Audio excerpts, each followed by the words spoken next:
Yep. So Jason, how's off season treating you so far? Not bad.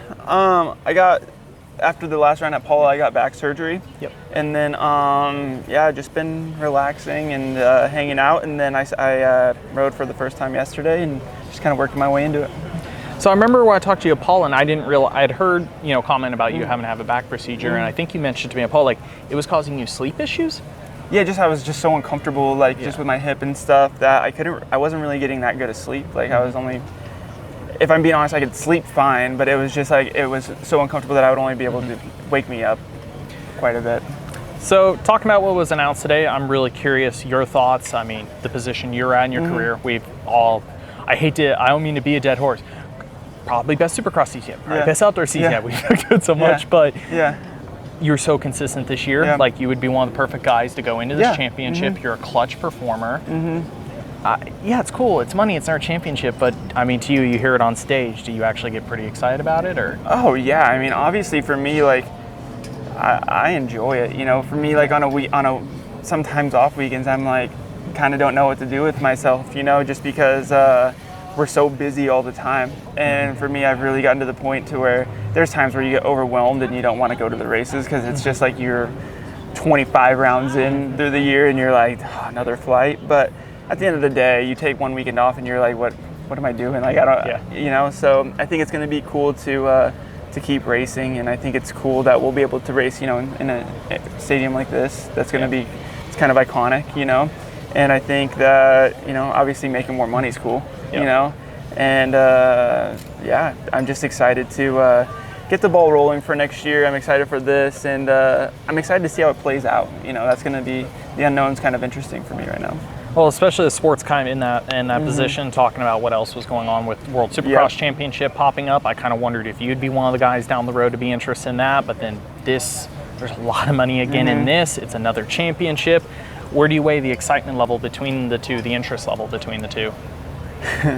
That's a tough one. I really am good friends with the promoters of the World Supercross, and I think they got something really cool going on. I think Adam and Ryan, they're stand-up dudes, and I think that's it's awesome that we do have the series for guys. Options. Yeah, and I think for guys to stay in here that love racing dirt bikes, but that aren't quite on a factory team. They need avenues to go down, and I think that's a good one. And you never know, that you could start getting good guys and factory guys there. But right now for me, I really am enjoying, putting my heart and soul into being, a top level guy. And I think right now that obviously this series is a top one, So for me, I want to stay,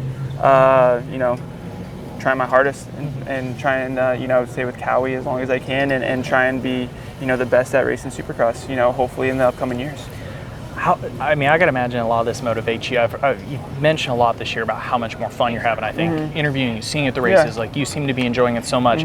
This is upcoming. World Supercross exists, so there's options. Like, there's a lot of talk this year about a lot of guys in the series being 29 years old, but at the same time with all this to play and you riding so good, doesn't it seem like the end's probably not that near? Like, it seems like you could go quite a while. It's pretty crazy because I think I was in the 450 class when I was like 21 years old. Yeah. So being 29, turning 30 next year, I still don't see the end in sight. And that's something that I didn't know if I would feel. If I got to this age, I didn't even know if I was going to get to this age still racing, just because of how the previous guys have, you got to think Dunge and RV. Ricky, they retired very early, and for me, I'm turning 30 next year, but I still feel, as motivated and everything to want to try my best and use my brain to want to, win and improve my bike, improve myself. So I think, I don't see the end in sight.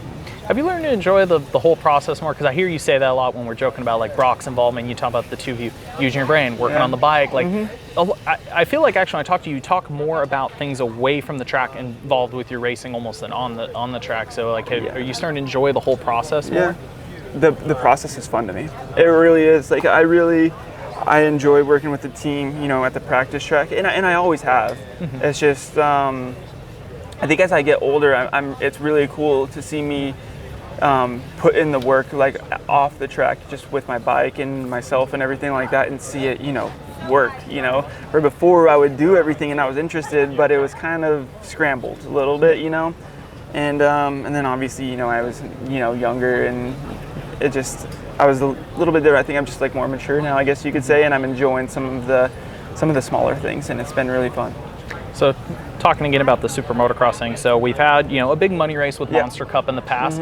That's a cool thing, but there is more money in this. It's an actual championship. So I got to imagine, let's say, take your situation this year. If we would have had a Monster Cup at the end of the year, you didn't win either title, but you won Monster Cup, that'd be cool. Yeah. But if we would have had this year, the Super Motocross Championship, if you would have been your results you had in the 2 seasons, but came out and won the Super Motocross Championship at the end, I feel like that would actually mean a lot. Even if it was only first year, I feel like it would still mean it. 100%. Yeah, I think that's the cool thing about this. I think it gives us, if our outdoor season isn't going as good, it gives us incentive to keep going, and because we want to build, because sometimes I feel like you kind of fall off at the end of outdoors when you don't have as much, opportunity, I guess you could say.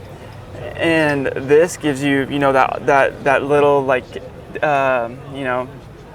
that little motivation to work hard and keep building your base to try and be good for, this series, because there's so much opportunity. You can win money, and then obviously past the money, you want to hold that #1 plate, whatever you're doing. So I think that's cool.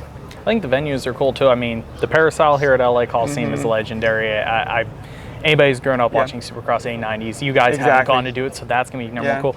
We don't know the other 2 events, but I'm sure most people heard the same rumors. I think Coda is one of the ones in the running. That'd be cool, yeah. Possibly like a Charlotte, one of the motor speedways. So I just think, I personally feel like some of the events themselves are really cool. The fact that this is sort of like it'll be sort of Monster Cup-ish, even though it's a hybrid, it's still pretty heavy Supercross, but the other 2 rounds could be super unique. They could potentially grow and have really unique crowds and really unique draws, so I think that just keeps it fun. I think obviously having the last round, we had, obviously we used to have Vegas for the last round of Supercross, but having the last round in Los Angeles, I think that's just, I think that's kind of cool for the culture, more so than anything too. Well, our own, talking to Prater about it, I'm not a big stick and ball sports guy, but all my friends are, how hyped up people get about Stanley Cup, the Super Bowl, playoffs of any of that stuff. We don't have that, and the fact that there is so much on the line and the way they've structured the points.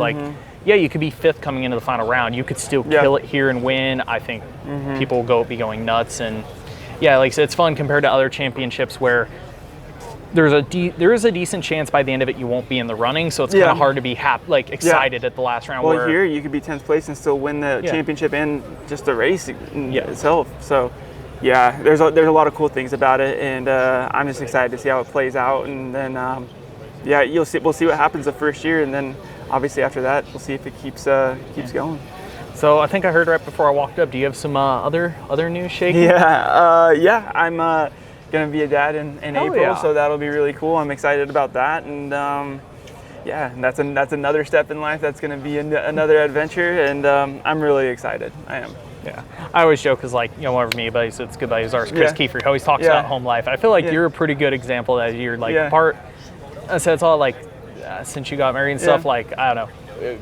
You seem like I don't want to say Jim, but you've definitely taken a different step as a person, in my opinion, just from outside talking to you and getting to see you. Yeah, it has, and I think that's just with growing up and everything like that. But it's been, it's been a good year for me, and obviously that's happening, and it's cool. So. Hopefully we can keep the good vibes going as long as we can. Well, we got some cool news here, but you got some cooler personal news, so that's badass, exactly. man. Yeah, thank you. Awesome, thank you. Yep.